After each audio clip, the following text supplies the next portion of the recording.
Hi, everyone.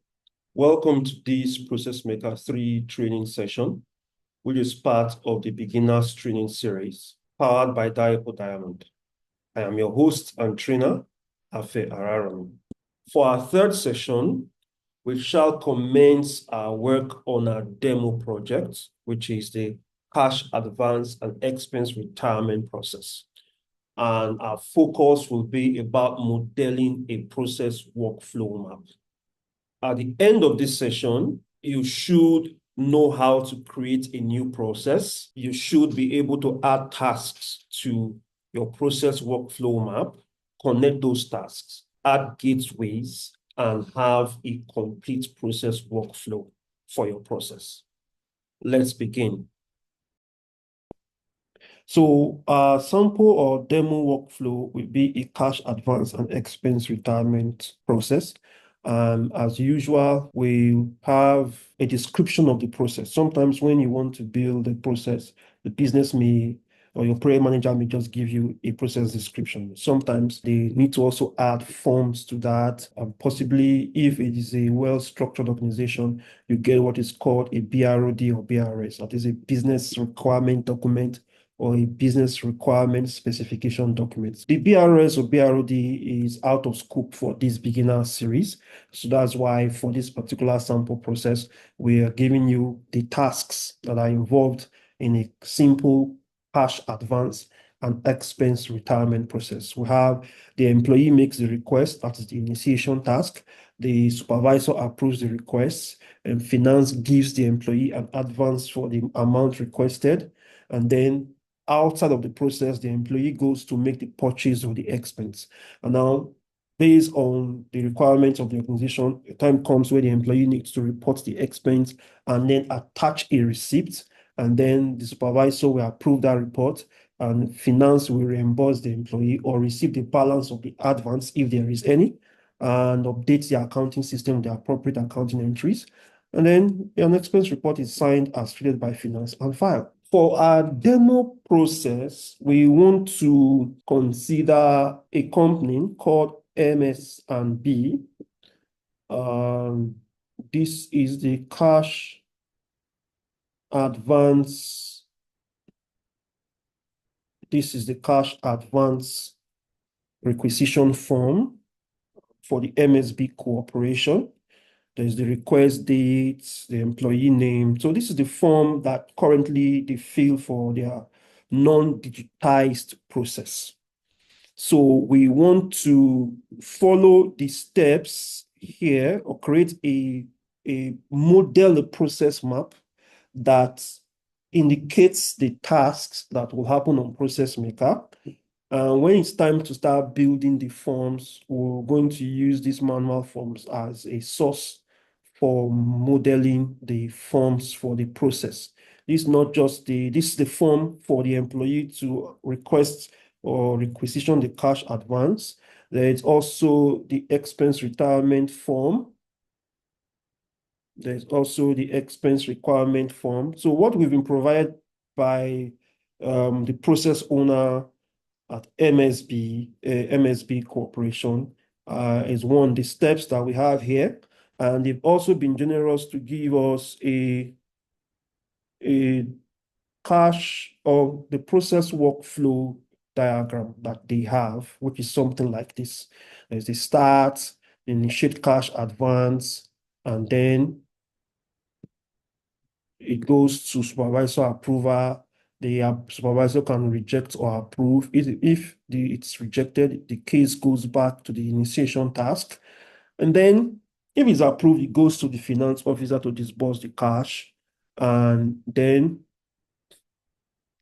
there is a need for the employee to come back later to report the expense. And the supervisor reviews and approves, or it can reject it back to the employee to make amendments. But if the expense report is approved, it goes to the finance officer who will process the expense report. So that's for a cash advance leg and expense retirement leg. But there are also other scenarios where the employee might have used their own money already to handle that expense. And so they don't need to start at the cash advance leg. They start at the expense reports with receipts part of the process. And that goes from beginning to the end. So MSB Corporation has provided us this workflow, and they've provided us the cash advance requisition form, as well as the expense retirement form, as we can see here. Okay, so we are going to now concern ourselves with building the process workflow. So let's see how we can quickly do that. So that requires us to sign in into our ProcessMaker instance. So we need to create a new project. For this, remember, it's cash, advance, and expense retirement. So that's the name of our process. So let's assume that we made a mistake and did not spell retirement correctly.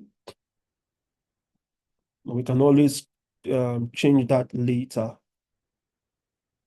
So let's, for a description, process to enable employees make cash advance requisitions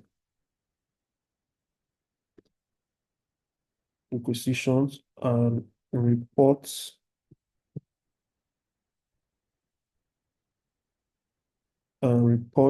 expenses. Okay, so for category, let's say this is a finance category, and let's create. So this, as usual, happens. Remember, we need a pool. So we start with the pool. Let's drag it to the top left corner. For this pool, double tap. In case you have made a mistake of not editing or modifying the label for the pool, when you created it, you can always double tap and change the name, cash advance and expense retirement. Well, always missing that E. Yeah, retirement. So that's it there. Remember that the name here is too, retirement is missing an E. So how do you edit the name of a process that already exists? You right click on your process map canvas, this white space, take edit process, and you can always come here and correct the name. So you can save that, and voila, you see here, it is corrected now. Okay,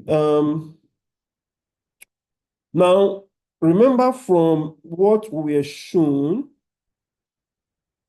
it starts with the employee initiates cash advance, and then goes to supervisor, and then the finance officer. So let's see how we can do that. We need to, after we've added a pool, we need to add a lane for employee, for the employee. So drag a lane and drop there, and we'll have the employee. And the next lane we need is the supervisor. Let's confirm. Yeah, supervisor and then finance. So drag another lane here for supervisor, and drag another lane here for finance officer or finance officers. Okay. So basically, this is what we have. So let's see if we can begin to add tasks now. So we start with the start event. Start with the start event, and we'll go to the very first task. Employee initiates cash advance request. So let's quickly adjust this. You can use your arrow keys on your keyboard to adjust the lines. Okay. So the flow connector line is straight now. So from here, we go to the supervisor approves cash advance request. Supervisor approves cash advance request. And we can modify this flow connector to enter in from the top. Okay.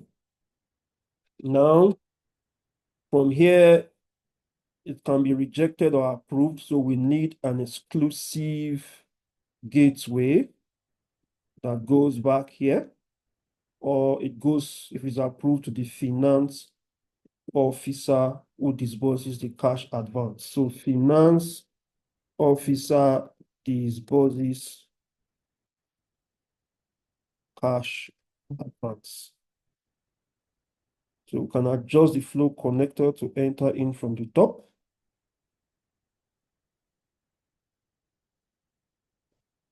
Okay. So we can put a label here, approved.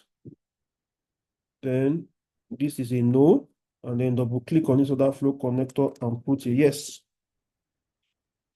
And we can decide to make it small, make it a yeah, indicate that it's a user task. This two is a user task, and this two is a user task. Okay. So this is basically the cash advance leg of the process. So let's click on the envelope, which is our pool, and expand it a bit. So if there's a cash advance leg, there needs to be an expense retirement leg. So which means from here, we are going to have the employee reports expense task. So employee reports expense. So we're going to have this. Let's put it here. Okay. Now remember that it's quite possible, based on what we've given from the flow bar, that the employee uses their own funds, and so they don't need to initiate a case on the cash advance leg. They just come directly to the expense report leg. So which means we have another start task here. So there's a start task here. So this a case can start at that task 2. Okay. So this is a prime example of how a process can have 2 start tasks. Okay. Can adjust this a bit. Click on this connector line and adjust it a bit here. Okay. Now we also need, let me come down a bit. I think I need to come down a bit. Go up. Yeah. Then adjust this connector line, click on it and adjust it here. So we need receipts to be uploaded. So just for pictorial value, a static value will bring in a data object, and we're going to, it's a data input, and we're going to connect it from here to this task. So we can also adjust the connector that it comes from the bottom like this. We can also choose it to come this way. I think this is, this looks okay. So we can type receipts here. So to show that receipts go into the system. And then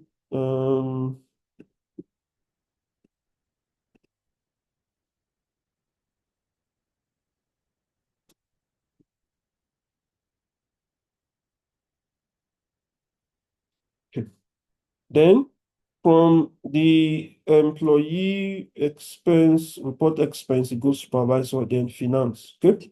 So we're going to get another task here, and for this will be supervisor approves expense report. Okay. Then it's going to have this is our gateway. And of course, is it approved? If it's not approved, it goes back here. But if it's approved, it goes to the finance officer. Finance officer processes expense reports. Let's make the arrow here uppercase and adjust the flow connector here.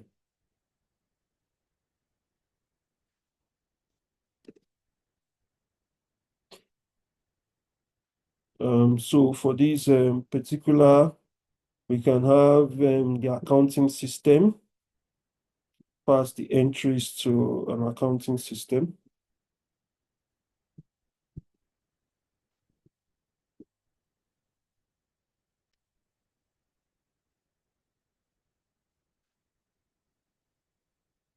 And then we also want expense reports printout. So we drag another, our data objects and say expense report.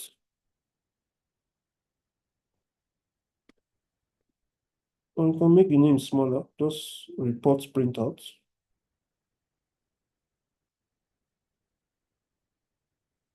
Okay, and this we have data is data output. And we've done that connector to this one.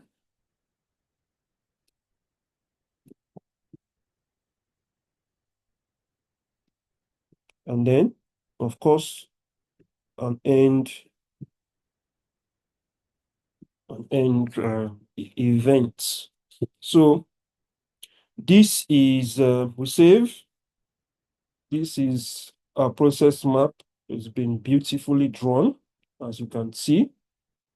We used the BPMN elements needed to be able to create the workflow and represent what we're told by the business in terms of how the process should flow. So we've been able to do all of that. And that's congratulations to you if you've been able to follow up to this point.